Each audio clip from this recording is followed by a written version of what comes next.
All right, so look down on is to think that you're better than someone, and you kind of look down on it and you think that, you're the best or you're more important to them. And maybe you might do things that are really mean, like you say mean things to them or you make them like do harsh work or something like that. You disrespect them, you treat them as less than human or not as good, and usually just because they're different, right? Yeah, sure, you could look down on someone who lies all the time or who steals things or who beats up, smaller people, but it's not good to look down on people just because of who they are, where they're from, the color of their skin, the language they speak, their religion, anything like that. That's not a good way to go out and face the world and deal with other people. Let's read more about migrant workers. This statistic might kind of surprise you. It says on average, there is about one migrant worker for every 40 people in the nation. Oh, wow. So take all of the people in Taiwan, 1 out of 40 is a migrant worker. So there are quite a few of them. Yeah, even there are if quite a lot. you don't see one in your daily life, there are a lot of them out there. And this is an average. When we say something is an average, this is sort of like the middle number. Sometimes the number might be higher, sometimes it's lower, but if we take all of those numbers together and divide them, that would be the middle number. For example, we often talk about temperatures, average temperatures, so sometimes it's a little bit hotter in July, sometimes it's a little cooler, but the basic medium sort of middle number would be the average temperature. We use averages a lot in school too, don't we? Like we have our GPAs, that's also an average. I know a lot of high school students, you have to worry about your GPA, your grades, and the average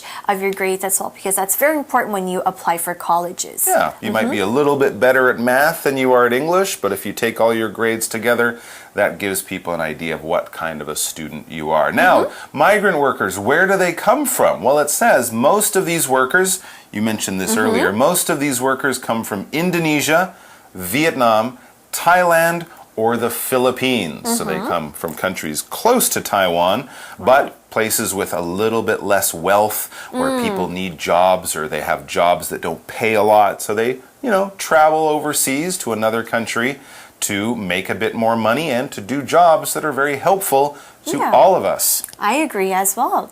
All right, the article then says, in Taiwan, they regularly face discrimination and rarely have opportunities to pursue quality jobs. So this is kind of, not the good thing about this though, because some people, again, remember, they kind of look down on these migrant workers. And these poor migrant workers, they have to face things like discrimination. They might not have really the opportunities to get really, really good jobs. Because again, like Mike said, they might do jobs that maybe most of us people won't really do. Yeah, when you face discrimination, it's to treat people or a group of people really unfairly or different because of maybe their gender, their religion, their age, even the things that they like, or even their skin color.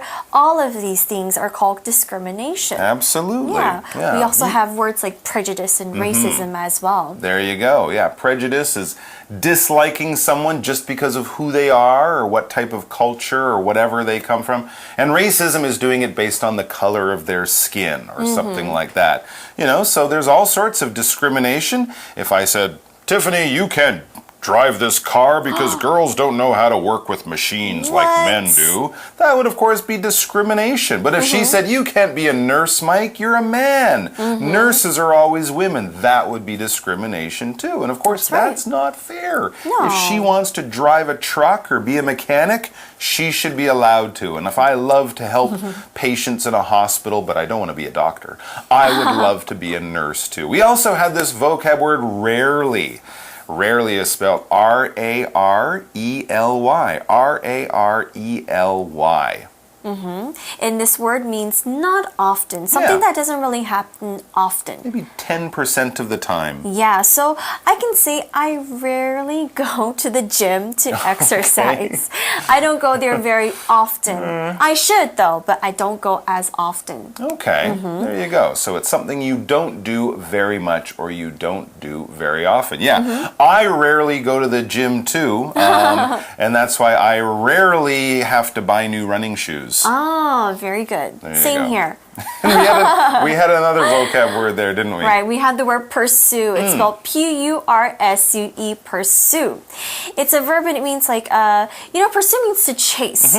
So if we can use this idea of chasing, it means that you want to continue doing an activity or you want to try to achieve something over a period of time. So for example, if you really, really want to study fashion, okay, and you really want to have jobs in fashion, you can say, I want to pursue a career in fashion. Okay. You want to kind of achieve this goal. You kind of want to chase this dream of being in the fashion industry. Interesting. So you could say that the policemen are pursuing the bad guy. They're chasing him. Chasing them. But you can also say when you're going for something in life, right? So your friend Elizabeth is pursuing her dream of going to the Olympics as a bicycle rider. You know, it's a tough thing. She's going to have to work hard, but she's going for it. She's trying to reach her goal. She's pursuing it. So let's find out about how we can help people who have come from overseas to pursue a better life and who are facing some difficulties, maybe some discrimination. The article continues and says, however, One-Forty, a non-profit organization, is committed to bettering these people's lives. There you can see we're using better as a verb, right, to make their lives better. One-Forty is a non-profit organization. That basically means it's a group of people, it's an organization. They're organized, they have leaders, everyone has a different job, and their goal is to do something good. But it's not about making money. That is not their goal. That's why we call it non-profit. Often non-profit organizations, we can also call many of them charities. Right? Greenpeace, which helps animals, Amnesty International, which fights for freedom around the world. These are non-profit organizations, and many of them are committed to some goal, some kind of ideal goal that they're trying to pursue. When you're committed to something, it means you're dedicated to it. You're focused on it. It is something that is important to you and you give a lot of yourself to it. If you get married, you are committing your life to that person that you love, all right? And if so sweet. Yeah, it is very nice. And if you want to be a great athlete or a great artist, you'll have to commit yourself to that sport or to that art. You give up a lot of things in order to really focus and dedicate yourself to that. So these people are working hard to make migrant workers' lives better. That's true. Okay, how do they do that? The article then says One-Forty works to connect migrant workers, provide cultural events for them, and empower them by teaching them job skills. So they're trying to make their lives in Taiwan even more fun for them, right? They try to let them meet other people or let them have events where they can meet other people and to also show them how to do certain kind of skills for their job. So it's really, really nice to have this kind of helpful things for them. It's giving them a lot of help where there wasn't much before. That's fantastic. All right, we'll take a quick break. Connect here is a vocabulary word. It's spelled C-O-N-N-E-C-T. Connect. It's a verb and it means to join together. In this case, in the article, it means to bring people together. So that's why when you know many people and maybe these people can help you get special things here and there, it means you have really great connections. Okay, connections as a noun. When you connect with other people, it means that you kind of meet with them, you talk to them, and you spend time with them. For example, many of us use Facebook now, so I can say, I connected with my best friend from elementary school recently. And we also had that phrase, to provide something for somebody. That basically means you're making something available to a person, probably something important and useful, right? Your parents, when you're young, they provide food and clothing for their kids, right? That's what parents do. And we can talk about many government agencies, many government services. Hospitals provide health care for sick people, right? It's there, it's available. You don't have to have it, but if you want it, it's there, it's available for you to come and get or use. And we had another big word there, another word power vocab word, cultural. C-U-L-T-U-R-A-L. C-U-L-T-U-R-A-L. It's an adjective. Cultural is relating to culture. C-U-L-T-U-R-E, which is a noun, okay? Culture is about all the things that we share as people, especially people from a certain group. If you're from a certain country, you'll share a culture with the people from that country. Maybe you have the same holidays, you used to learn in the same types of schools, you can sing the same songs, you might read the same books and speak the same languages while eating the same foods. All of that is your culture. So anything about culture is cultural, right? That's if you're interested in culture or cultural things, you might be interested in arts and history and language and food and music and all of that kind of stuff that makes, groups of people a little bit different from each other. And now, good thing about this 140 group is they're empowering migrant workers, and empowering people is always a good thing to do. Yeah, it means to give power to someone, okay? Not like in, the king or queen, I give you power, but power as in like from yourself. Sure. Maybe the power to, say something when you're afraid to say it, or the power to say no. So it empowers them to, learn many new things. So this is what 140 does. One of the things that 140 does. That's right. Education will empower you by making you smarter and making you more able to do things. And your parents or friends might empower you by saying,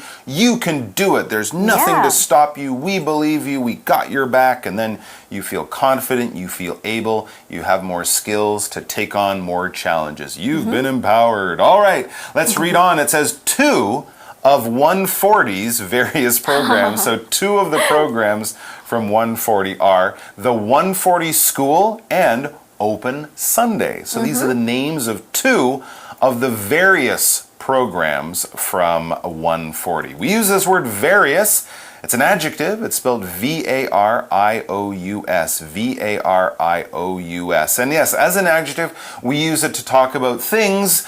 There are lots of them, and there are different types or different styles. For example, if you go to a restaurant and they only serve nyoromian, there aren't various things on that menu. There's one thing on that menu. But of course, most restaurants will have various things to eat. There's little things, there's healthy things, there's sweet things, there's salty things. There's all sorts of different styles or different kinds of food. And when there's a lot of different things, there are various things. So they have many programs. Yeah, many things to do. But we're going to talk about 2 of them. Yeah, 2. So it says the former offers courses to inform migrant workers about their basic rights and to teach them second languages. So this is the first program that we were talking about. Empowering them with education. And teaching them how to speak second languages. So I'm assuming it will probably be Chinese or English because, maybe they only know their native language or maybe they only know English. So teaching them how to speak Chinese helps them